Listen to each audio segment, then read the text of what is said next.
Hey guys, what's up? Llama here. So today we're going to be looking at my 5x5 baked potato farm. So this thing is completely encased in a 5x5 area. As you can see right here, we go up one more, we could completely encase it and the entire machine fits in this 5x5 space. So this little casing doesn't actually mean anything. I do that just so I don't get blown around by the fan and it just looks nice. You don't have to do that. But I'm going to go ahead and go over how this machine works. I'm not going to teach you how to make it because I want to inspire you to improve it, to do better, to make your own project. So I'm going to go over how it all works, but I'm not going to go step by step. This is how I build it because I want to really entice you guys to start learning on your own and really looking into things and figuring out how they work for yourself and creating your own machines and your own creations. I think that's a lot just better for the community because it's less, oh, here's this machine, here's this build, don't do any of your own processing with it. Have it all. I don't like that. I'm not big on that. That's not how I learn, and I don't think that's how others learn. So fair warning, I did put the random tick speed up. This is not the actual speed of the machine. As you can see, I put the random tick speed up to 1,000. The common tick speed is actually 3. I did this just so that you could really see how it all works. So the whole machine starts up here. Everything is based off a single windmill and a single mechanical bearing. That's like the main two components of the entire machine. So as you can see here, we have a mechanical bearing in the middle. This is set to never set blocks once it's actually started. So it will obviously take up some crop space as you begin it. Once you have the mechanical bearing, put down 3 blocks of any type. I just use stone bricks to kind of match the rest of the aesthetic.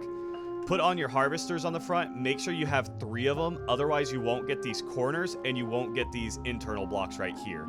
Next, you want to go ahead and glue a portable interface on here. And you want to make sure everything's glued to the mechanical bearing, facing downwards. That way, it'll connect to the bottom, along with a chest to store the potatoes as it's going around. So as it goes around, this portable interface right here that's hidden by these 2 brass funnels is going to connect with the system up above. And these do go through blocks, so remember that because they can do that and it won't take up any extra space and it'll look a lot cleaner. So I have these 2 brass funnels, they go out. Right now, I just have the poison potatoes just sitting out. They'll despawn after 5 minutes.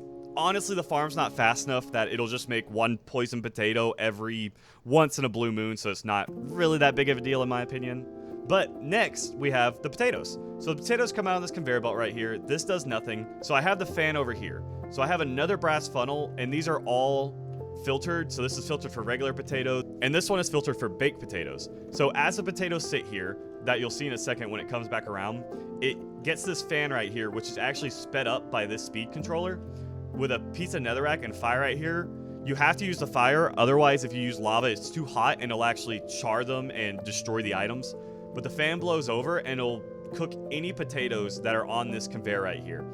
And it's not going the fastest speed it can, so it's not the most efficient.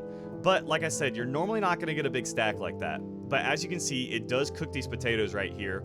It'll only cook it on these 2, but you're not going to have that big a stack. So don't worry. And as you can see, that potato baked, and then these entire stack will bake and it'll go into this funnel. What happens next is, as you can see, this brass funnel is connected to a chest. That chest is going to be where the baked potatoes get sent into the end chest. So I have it to where it brass funnels out the back. So I went ahead and went into spectator mode so you can kind of see the internals a little bit better. As you can see, this is where the baked potatoes enter at. We have another brass funnel right here that's in the back. It drops the potatoes onto this conveyor belt that goes into this brass funnel and out this chest right here. The chest is kind of near the bottom of the machine. You could make it anywhere you wanted after this if you wanted. I just chose here because it's really, really convenient. So it might be a little hard to tell right here, but this is where the entire power system comes from. So this is a windmill. So the windmill bearings right here facing downwards so the power goes up with 8 sails on it. So these sails are all facing out. The windmill, whenever you start it, every block phases through it. So I found that really, really useful for making this even more compact. As you can see, the potatoes coming down. So it makes it even more compact. This way I can have a single power system and it still be in this 5x5 space. I love that windmill blocks can do this, and really any of the types of rotational, and I just like any of the rotational bearings that do this because it's very, very handy for making things compact and making them really nice to use. I'm going to be using this windmill method for more builds in the future. So I'm excited for that. But then they go into some chain drives. The chain drives go just everywhere. So this thing's packed full of chain drives. It's packed full of gear drives and plenty of shafts. It has it has 2 speed controllers. This one's set to 32. That speed controller goes to these belts over here that then goes in this system. It's kind of complex. It goes into these different conveyor belts to get them pulled in the right direction and speed them up a little bit. You don't need to do that. This one right here actually goes straight into the fan. So I can speed this up, crank this guy up a little bit. That actually pushes this fan faster. But it also moves some other things faster, and you want to be really careful with how you do your speed. I can see it's pretty okay right now. You just want to be really, really careful. And if you wanted to, you could totally move the windmill into a different position and use speed controllers straight from it. But remember, the more you speed things up in this mod, the more stress you're going to get. You don't want to overstress your whole system. So then the final potatoes go into this brass funnel right here. And really that's it. The system overall isn't very complex in the back end of it. It's just that it's so tight.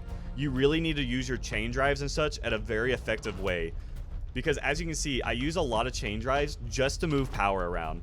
I realized that I didn't use them enough, and it really, really helps. They're much better than the gearboxes like this. The gearboxes have their own uses, but these chain drives just are phenomenal as well in their own way.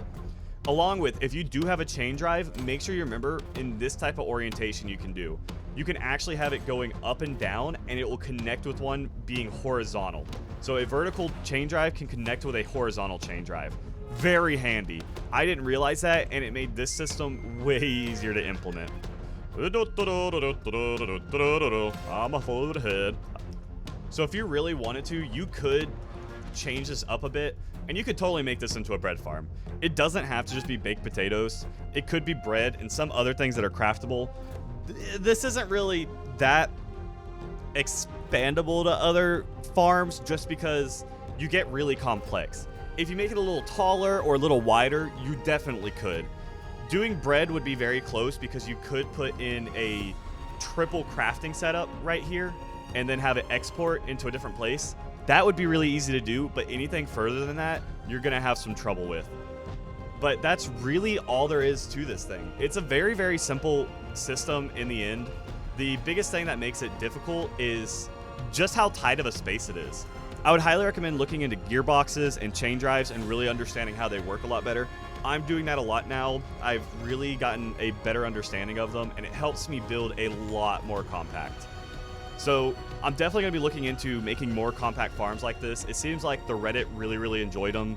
So they're really fun to make as well because I just like seeing how much crap I can stuff into one little space. But I really do hope you enjoyed this video. It's more of a simple video, more of a concept video, kind of teaching you just what you can accomplish with something and not giving you what you can do. So I really hope you guys expand on this. If you do go ahead and make this in your world, or you do kind of finagle with it and make your own concept with it, show me. I would love to see it. I have a Discord that has a whole Minecraft chat that you can come and place your ideas in. I would love to see them. So the link's down in the description if you do want to join. And guys, if you go and hit that sub button, it keeps you up to date. And if you do hit the like on this video, that means a ton to me. I really do appreciate it because it shows what you guys enjoy of my content. And last but not least, I stream Monday, Wednesday, Friday, and Saturday. So if you ever want to come hang out, I do a lot of modded stuff on there. Right now we're playing the Lost Era mod pack. It's amazing. It is an amazing mod pack, and you'll be seeing a lot of that coming soon. I have a lot of big plans for that. But guys, I do really hope you enjoyed this video, and I'll see you in the next one. Goodbye!